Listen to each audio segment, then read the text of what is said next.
Hello guys, welcome back to another video. In this video, I'm going to be showing you how on your laptop or PC to record your screen.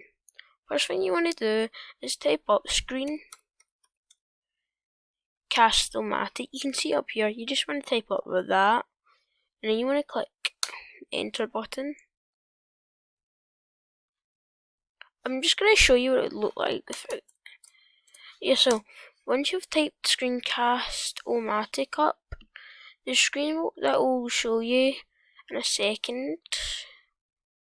Just wait.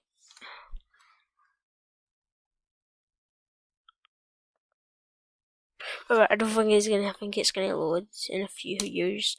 But the screen it will come up to is this. You want to click the first link, and once you have, it will come up this screen. You want to start recording for free.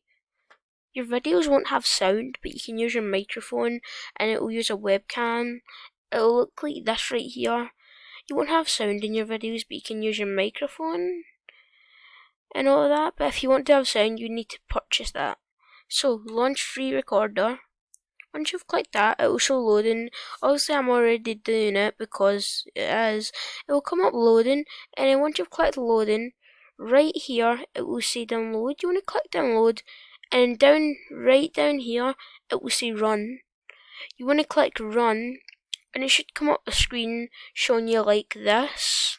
What you want to do is you want to click just screen webcam, just webcam, or you want to click screen and webcam like this right here. Once you're doing that, it's literally just the same. You'll be recording your screen. You can use your microphone and all that, but there won't be any sound, but you can still record your screen, which is very good. So I can record stuff like my homepage, everything really. So yeah, that's everything I can do. That's what the video is about, guys. Hope you enjoyed, and bye.